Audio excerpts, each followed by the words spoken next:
One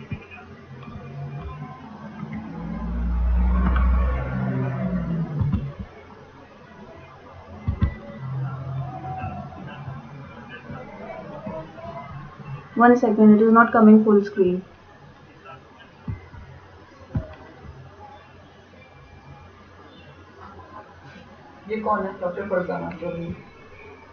Hello everyone, good evening to all viewers.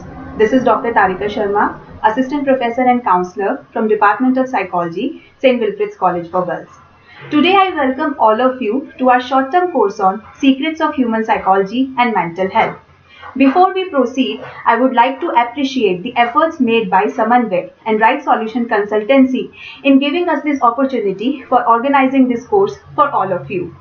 Samanvay is a leading organization which is providing a digital platform to connect students and various institutions at the same time. They are providing alumni network, digital libraries, and various live functions for school, colleges, etc. At the same time, Right Solution Consultancy is a leading HR service provider in Rajasthan.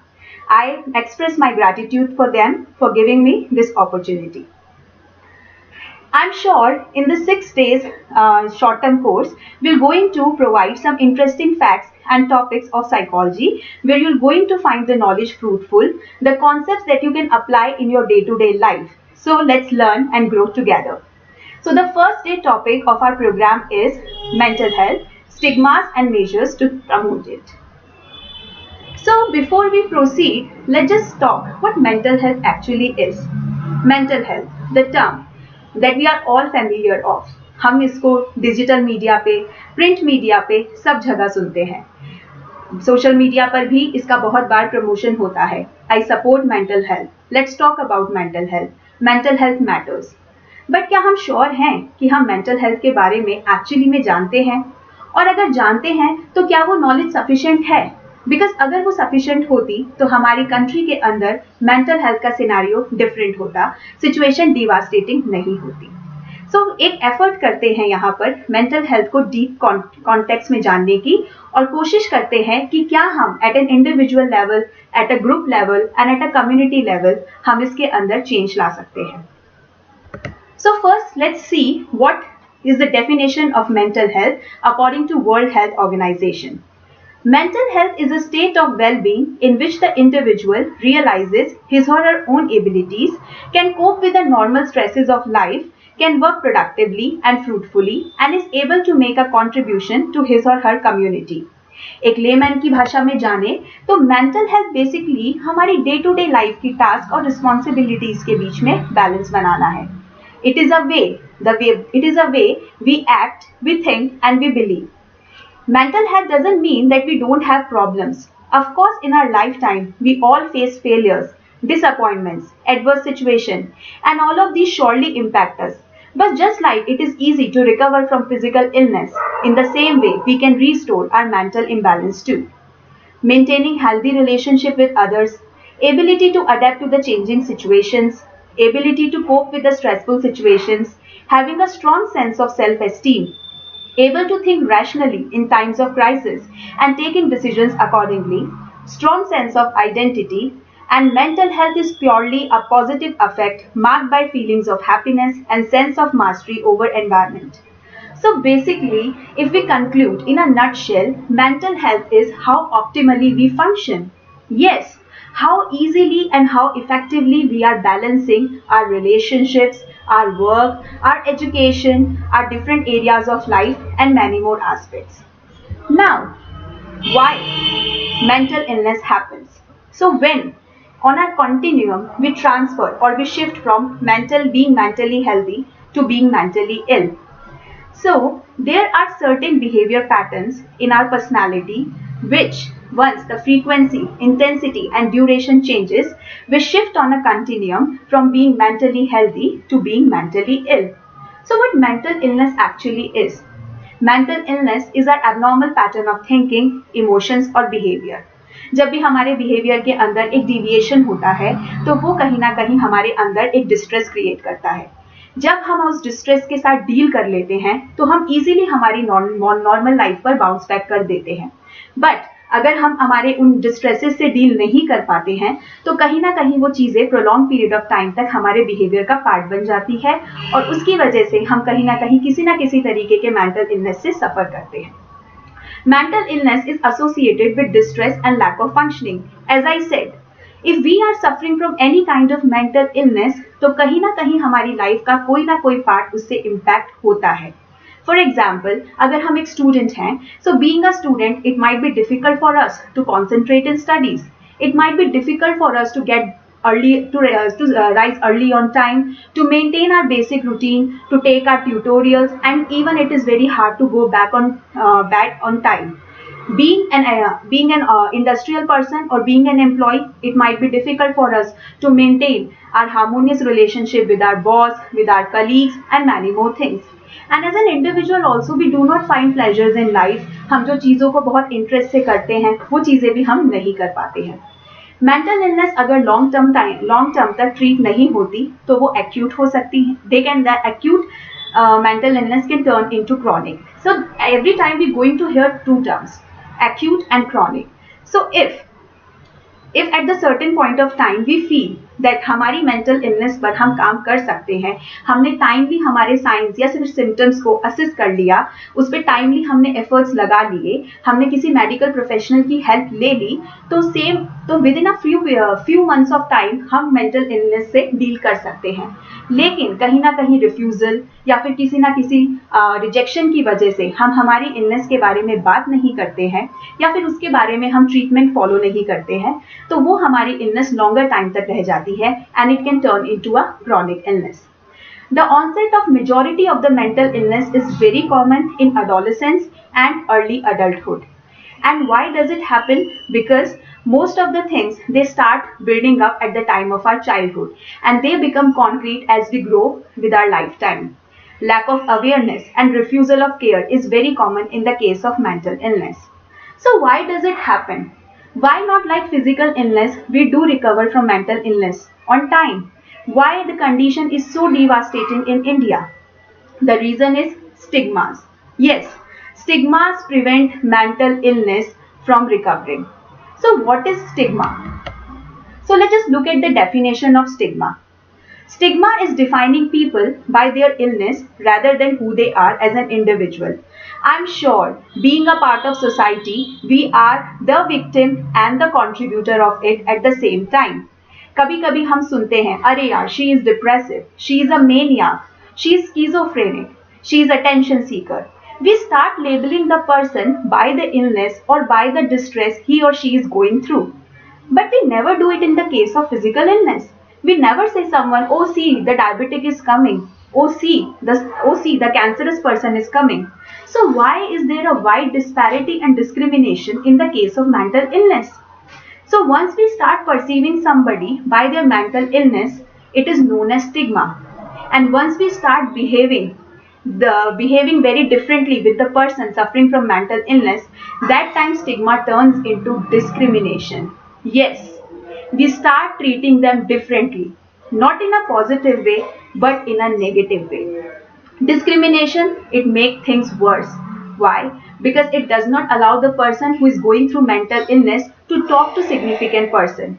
सही time पे required help नहीं मिलने की वजह से person अपनी बातों को ना तो कभी कह पाता है, ना एक्सप्रेस कर पाता है, ना अपने इश्यूज को मेडिकल प्रोफेशनल से डिस्कस कर पाता है, and recovery is a way far thing to talk about. So what are the harmful effects of stigma? Yes, stigmas are very harmful for our mental health, for the psyche of a person. They bring hopelessness in a person. Person को life से hope खत्म हो जाती है. उसे लगता है कि ये जो प्रॉब्लम उसके साथ है ये ट्रीटेबल नहीं है, ये कभी भी इसकी लाइफ से नहीं जाएगी. This particular illness has become a part of his life. He feels rejection. Yes, being a part of a group, we are social people, so we are social animal. We live in a society where being in a part of a social group is like an inherent part of us. We always want to be recognized by our group. But what we do when the person is suffering from mental illness, we immediately snap him out of the group. So the first person feels rejection. He does not feel hope anymore. He feels isolated. Either we create some conditions for the person suffering from mental illness that he feels like to restrict himself to his own world, और कभी कभी क्या होता है, person को खुद को इतना होपलेसनेस और इतने रिजेक्शन के बाद वो खुद ही लोगों से इंटरेक्ट करना बंद कर देता है. बुलिंग, यस, बुलिंग का सबसे ज्यादा नेगेटिव इम्पैक्ट आता है एक मेंटली इल पर्सन के ऊपर. बुलिंग की वजह से उसका कॉन्फिडेंस खुद पे से कम हो जाता है. He or she does not feel like to talk about it. He or she always feel a fear and anxiety of being like ashamed, judged by the people. Physical violence and harassment. Yes, we treat persons who are suffering from mental illness in a very bad way. We try to impose some kind of physical violence or harassment on them. And self-doubt. After all these rejection, hopelessness, bullying, shame, you can't expect a person to have confidence on himself. He goes down at his self-esteem. He does not rise from it very easily. We have seen when people normally say a very judgmental remark to us, we become silent for some time. Oh yaar, see, she said something to me, and I don't feel like I'm good enough to go outside. Just one remark is restricting us to go outside. Imagine the entire life of a person who has been bullied, who has been rejected, who has been isolated, who has been harassed. How can you expect him to have that confidence on himself? No, it is not at all possible. What is the biggest irony in the case of stigmas? That even our own family members, they fail to understand. Friends think, oh, this is just a phase of your life, just get over it, you will get over it. Just by saying you will get over it will never be sufficient for a person who is going through some distress. He needs your attention, he needs your care, he needs some kind of support from your side. But what are we doing? We are just putting some remarks on him. Oh, please get over na, or she's an attention seeker, iska to hamesha ka hai. These remarks will not going to help the person who is suffering. These remarks will only going to add up problems in his life.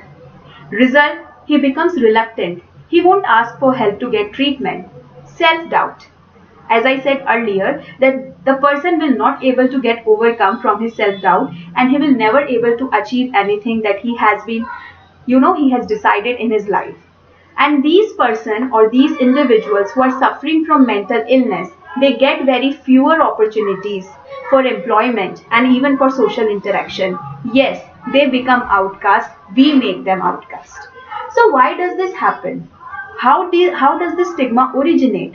This stigma originate from our ill thinking, from the myths that have been created for the years, that have been rooted in the ground of our culture. We do not allow these stigmas to eradicate. But the dire need is that we really need stigmas to just sweep out from our life, so that we can actually see mental health and mental illness in the clear picture. So let's just burst some myth together and find what is actually the reality behind those myths. So myth number 1, mental health problems are rare. Just because it is not happening to you, it doesn't mean that problems does not exist.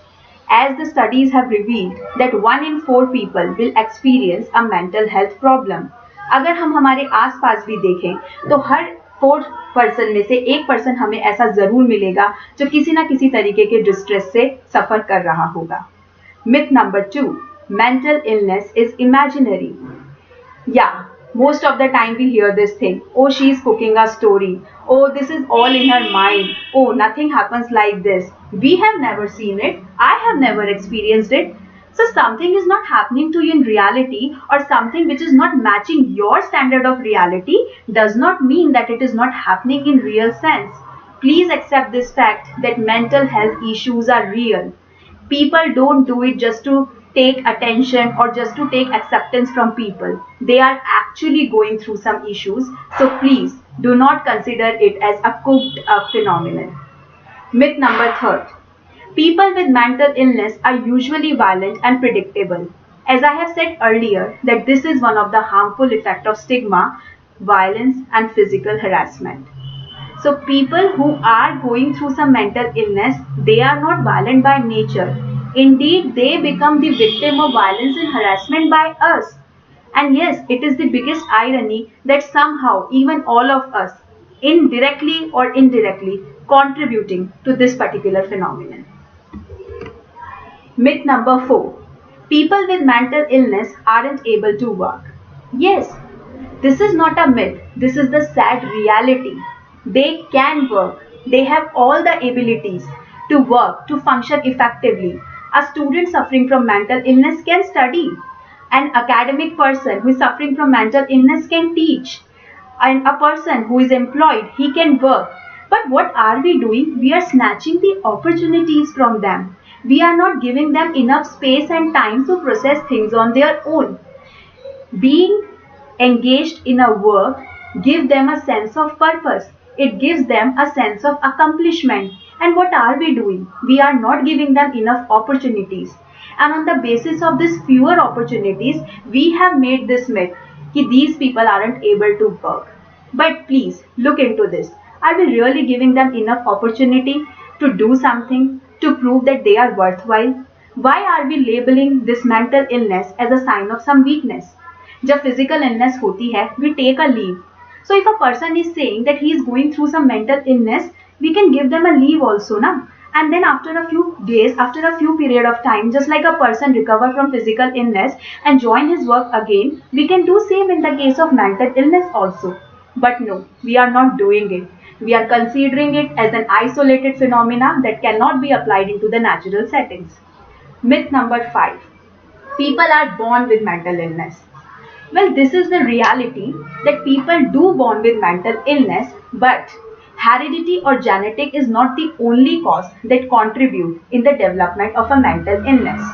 Genetics, heredity, prenatal, pregnancy issues, environment, situations, all these works together and then they contribute in the development of any kind of mental illness. So it is not purely a hereditary or a genetic phenomenon. Myth number 6. One can't recover from mental health problem. Why? Why one can't recover from mental health problem? If someone is suffering from fever or if someone is suffering from cold and cough, don't they recover? They do. But what are we doing? We are not providing enough care and treatment and support to the person who is suffering from mental illness. We are not giving him opportunity to recover. And that's why we feel, oh, it remains untreated, so people will never able to recover. But this is the myth. We need to clear this. Myth number 7. It is a part of identity. Just like I said, stigmas give label to people. We start saying someone suffering from depression, he is depressive, he is mania. So why this is happening? Why do we label people with the symptoms they are going through? This is the biggest problem, and that's why these give birth to the stigma. So what we need to work upon, we should stop using these judgmental words.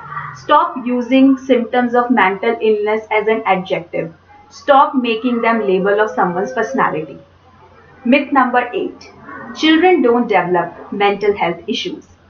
Well, a child can show early signs of mental health concerns.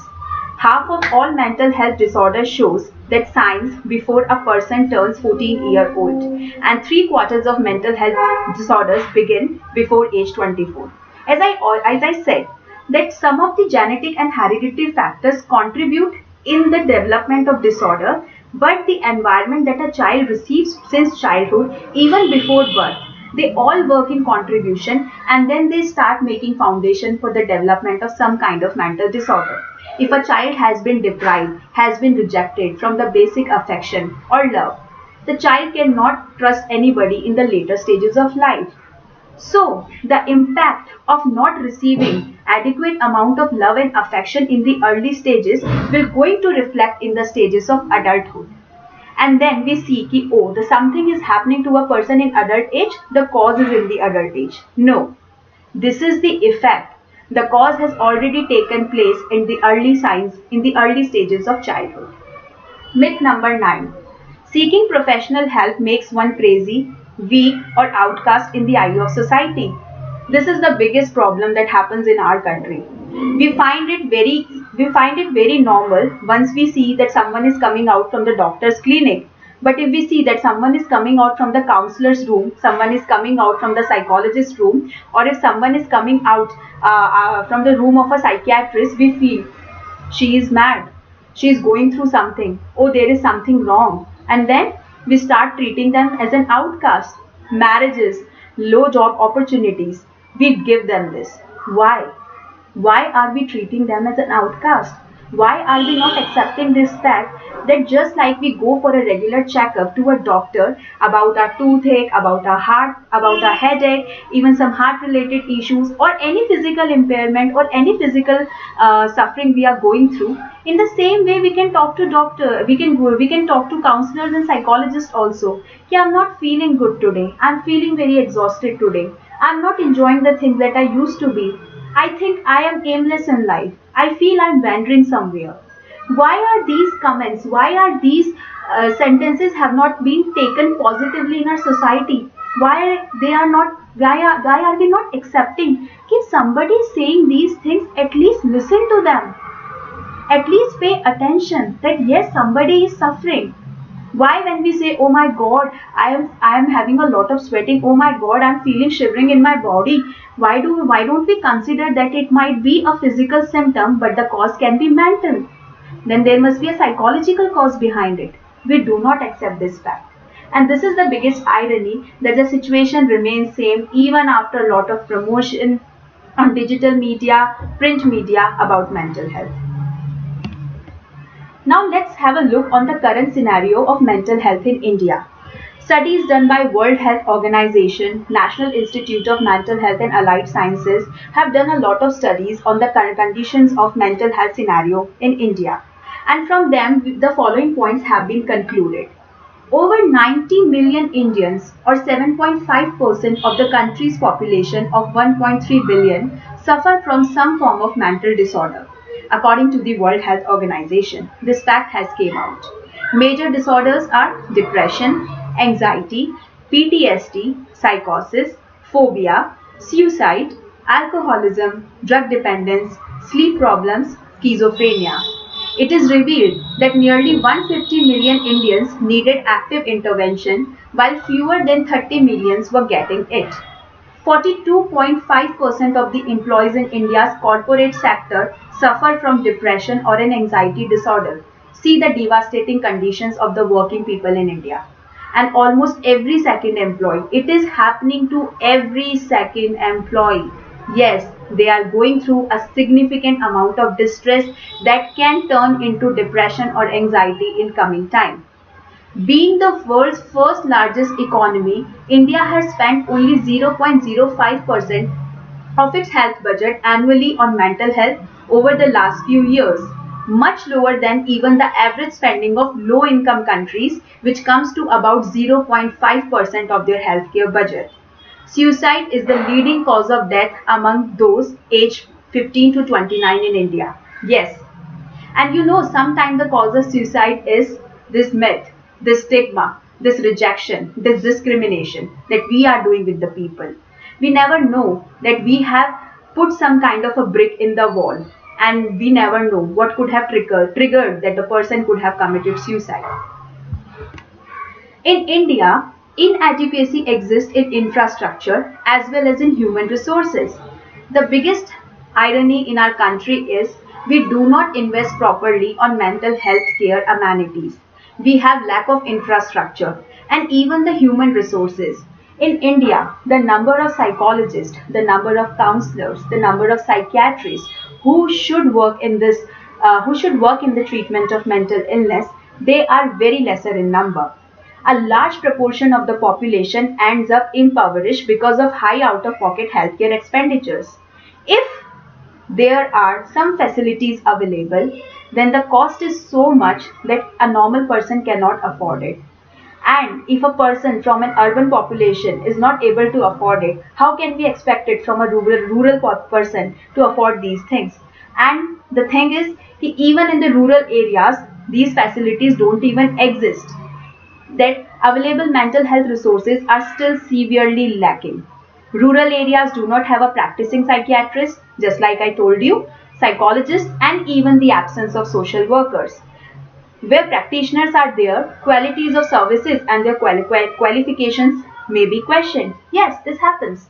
Even if we find that yes, there are some healthcare providers, there are mental health professionals, then we actually question their credibilities. We actually question their qualifications because maybe they are not trained enough to deal with these kinds of problems. So how can we rely? So this is the biggest problem. Many researchers indicate that often those suffering from mental health problems may not receive needed treatment either because of stigma or a lack of success or a lack of access to help. Just I said, sometimes they feel that they will be judged. So they feel ashamed. They don't go outside. They don't scream for help. And sometimes even if they go outside, even if they seek somebody to help, they have not this accessibility to take advantage of those facilities that has been provided to them.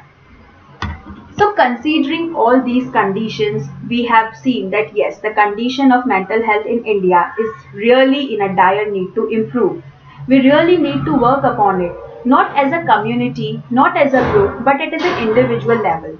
It is our responsibility to work towards it. We should think that once we say, let's talk about mental health, just talking about mental health will never going to change any scenario. Talking about mental health will going to make things better just for a shorter period of time. Suppose if a person is saying, okay, yeah, say I'm listening to you. I'm pretty positive that yes, once we find a listening ear, we find relax. We find, oh, somebody is there to listen to me. Oh, she is always available for me. But talking can only work to a certain point. Listening to the problem of a person will going to comfort him for just for a certain period of time. What after that? Yes, there is a big question. What after that? And there we fail. Because every time we feel that, oh, she is saying something, let's just listen to her. Let's just calm her for a while and the things are done. And then this happens. Dependability on the person. We always need that person, then we become emotionally dependent on the person. So are conditions getting better or they are getting worse? In majority of the cases, they get worse. Then we always seek that one person to be there for us. I'm not denying from the fact that if we have somebody in our life who can listen to us, who can, share our problems or who can, give us solutions, but these solutions will only going to work when our distress is at a very moderate level. But once things start rising, we need apt solutions. We need those solutions that can actually bring lifetime changes in us. So the responsibility to treat mental health does not end with let's talk. It is beyond that. We need to be doing so much more. So what possibly could be done? So here you can see on the screen, I have mentioned some facts and I have mentioned some steps and they will work in hierarchy. So first of all, we need to know that what is wrong. Yes, if something is not happening in your life the way it used to be, so we need to pay attention that yes, something is going wrong. Second, recognize the psychological distress. Yeah, we need to accept this fact. We need to identify, yeah, this is something wrong. I have to work upon it. And then we have to look for a cause behind it. Why is it happening to me?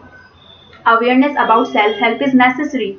Yes, because if we can't take care of ourselves, how can we become a helping or a supporting pillar for somebody else? We need to take care of ourselves first before we become a supporting pillar of someone else, before we say, okay, I can listen to you, I can help you. And get professional help if needed. Promoting and creating awareness at community level. So these are the certain points that I have concluded. I have kind of concluded the significant things and now we'll talk about it one by one in detail. So identify what is wrong and how will we going to identify it? We look for the warning signs. Yes, just like in case of physical illness, when we feel that my body temperature is rising up, I am not eating properly, my sleep is not the mechanism of my sleep is being disturbed for days. So can we expect this thing that some kind of signs are also there when we go through some kind of mental illness? Yes. So let's see what are these warning signs. Inability to sleep. If something is bothering us for a longer period of time, or if we are under the effect of something that is not leading, that is not letting us to, function normally or function optimally, we find it difficult to sleep. Feeling down, inactive, helpless most of the time. Now let me explain this to you. Feeling down means we are not doing things that we used to do. We are not doing things on regular basis that we used to enjoy. For example, if I say I love drawing, I love sketching, I love listening music, I love reading books. What if after a month I am not doing it? I am not doing it. So don't I need to pay attention that yes, something is wrong? Why am I not doing it? See, there might be reason. The reason might be I'm busy. I have some deadline to follow. There are some basic issues happening. Some basic day-to-day life activities. Some hindrances there. But what if they are not there? What if those basic problems are not there? I'm just not doing things because I feel like not to doing it. I do not feel like to doing it. I do not feel like to draw. I do not feel like to listen music. I do not feel like to dance. Identify. These are the signs. These are the signs I am saying that you have to recognize in yourself that these are wrong. Something is wrong. Something is happening to me. Poor concentration during work at home, school and workplace. If you are a student, you are not doing your assignment on time, you are not paying attention when teacher is saying something in class, you might take off, you don't go to school regularly, you start making excuses, your boss is giving you deadline and you're not doing work, you're not gelling up with your colleagues the way you used to. So if you find any kind of deviation, like I said in the beginning, that mental health and mental illness, it is on a continuum, it is on a straight line. There is a shift once a person thinks that the frequency, intensity and duration of his certain behavior patterns are getting deviated, it shifts toward the mental illness. And this mental illness is the sign that yes, we are going through something, or might be in the process of developing some sort of mental illness. Low self-esteem. You don't feel confidence on yourself. You don't feel like I'll be able to do it. We know what self-esteem is. Self-esteem is basically the confidence we have on us, where we know our potentials, that we can do these things. So it might be possible that because of all the things that is happening in our life, we come to the lowest. We don't feel like I don't think so I can do it. I don't think so. If you are prepared enough, you can do that.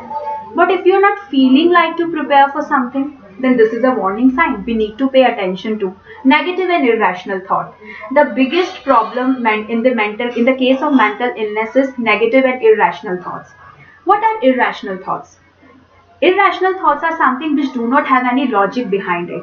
For example, if I'm saying that somebody said, yeah, you are always like this and you always come late. So we deduce from this fact that, okay, I can never be punctual in my life. Oh, I can never achieve anything in my life. What will I not achieve anything in my life? So did you see how the one statement said by one person just started rising in intensity, and the person started questioning his or her own self-worth, his or her own identity. He started thinking that I am not able to do it. If someone said, one time, you will feel like, okay, I am not worthwhile, I am not being accepted. If someone is showing you, some kind of denial at one stage of a time, you feel that you are denied from the privileges, you are denied from the rights. This happens. So this negative and irrational thought. Suppose, let me give you an example. Suppose an employee is being fired from job, right? This is a very distressing situation, very adverse situation. One is going to the job to on regular basis, earning his bread, and he has been fired. Now what will he think? Okay, I have been fired from this job, and suppose the boss has said that you don't have this potential, we did not find you suitable for this job. Now it depends upon us to understand that this is just one job, We can change jobs. We can find those jobs which are suitable to us, right? Which are suitable to us, like the jobs where we can function. So what we need to know is we do not have to make generalization because we have been fired from one job because we did not have one particular.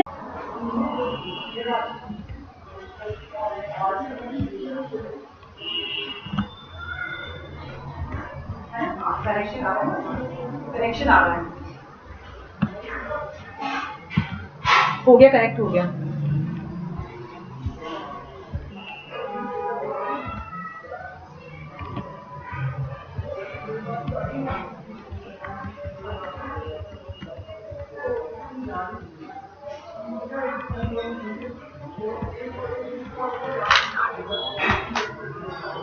So we are talking about the warning signs that we have seen. So now we move to the next step, self-care. So why self-care is important? As I said in the beginning also, that if we can't take care of ourselves, if we cannot pamper ourselves, if we do not see that how do we regulate our own things properly, we won't be able to take care of others. So we need to mental health begins first with the self-care. So why self-care is important? Self-care helps us to be in more touch with our emotions and self-regulation. Yes, we need to monitor our emotions very effectively. We need to regulate that how are we dealing with the emotions that we are going through and how we are managing our emotional communication with other people. Self-care helps us in pause and pay attention to changes. Just I said in the previous slide that identify the warning signs. These are the changes that you need to pay attention to. Self-care helps you set healthy boundaries with family, friends and work. If we start taking care of ourselves, if we reset, if we reboot our buttons, if we reboot our state of optimal functioning, it gives us an opportunity to make our relationships again with our family members or with our friends or any significant member of our life in an effective way. So there is always a way to restart, as we say, recycle, restart things. So it is possible in this case also. It helps us, it avoids burnout and helps you recharge. Just like I said, rebooting. As we all know that this corona, this pandemic, it has become a global disaster of mental health. So what happened? What the changes it brought? Of course, physical, economical, financial crises are there. But the biggest crisis it brought to the millions of people out there is on our mental health. Continuous exposure to news, facts, figures, data, it has made us very sensitive. It has made us very vulnerable. The anxiety, the level of anxiety, the level of stress has been risen up. Every time we hear a news about the rising cases or the death, or there will be negative impact of it, we start getting worried about it. We become fearful of it. So mental health, yes, it is in danger. Because of the other factors also and because of this pandemic also. So even during this time also we have to keep this thing in mind that we have recovered from various pandemics in the earlier years. If we trace back to the history, we find that how effectively humans have dealt with pandemics. So yeah, this is the worst time. The time is not in our favor. It is very adverse.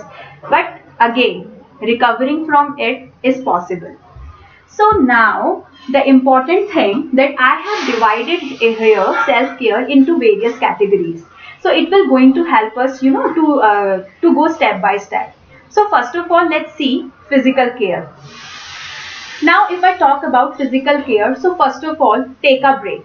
Yes, if you feel like you are not finding it enough to go to work, you are finding very very low, so just take a break. Take a break from everything you are doing at a moment or for the coming days, and establish a self-care routine. Why routine is important? Because routine gives us a purpose.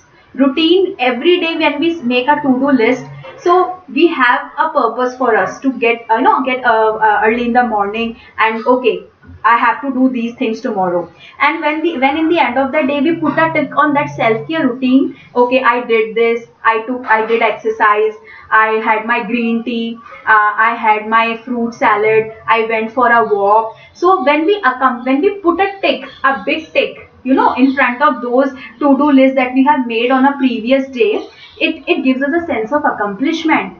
We start becoming positive with these little accomplishments.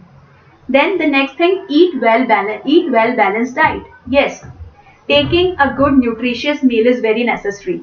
I'm sure during this pandemic also, and even when we go through distress, what we do, we stop eating. I don't feel like to eat. Why would I eat? I don't feel happy. I should not eat. Or we go for excessive eating. We go for, like, we overeat. We go for, fast foods. We go for ice creams. We go for chocolates. Too much of everything. Then again, this is also not a good sign. So what we need to do? First, we need to take care of our physical health, because it's a very old. अच्छा start कर देना करेंगे इसी phone पे करना sir मैंने इसको hotspot से Now moving to our next step is to take care of us psychologically. So I said once we get a sound health, the next step is to go towards to the psychological care. So here I'm going to give you some practical tips that you can begin from now. You can begin now also, and yes, do circulate these tips to your significant members also. So let's heal each other, right? Maintain a journal. Include at least 3 things that you are grateful or have achieved. So why do we say that we maintain a journal? Why maintaining a journal is necessary? Remember how we used to keep a record of our report card. I'm not saying judge yourself academically that you got 80% or 90%. Those records are the sign that how from zero or how from scratch we have came to this level. So just like we start maintaining a journal of the things that we are grateful of, or the things that I have achieved in my life, this gives me a sense of accomplishment. This gives me a healthy sign that yes, I am going well on the track. For example, let's start this activity. Can we do a little activity here? Type ready in the comment section box so that I can give you this activity. Can I have some yes, I am ready comments in the chat box, in the live discussion box?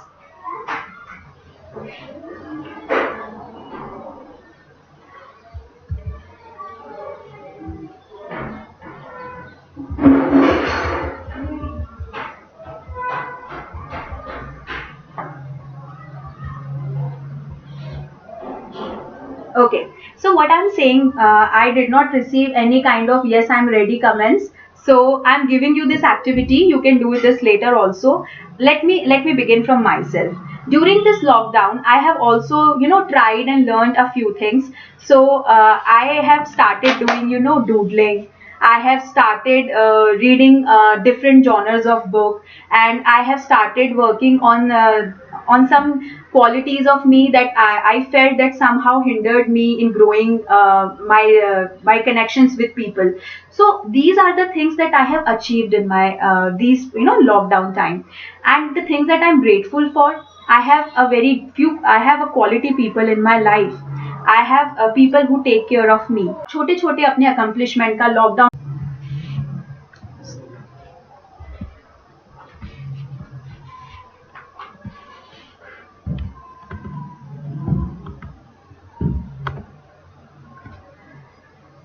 So moving from psychological care, we are going next to the emotional. Shall I begin?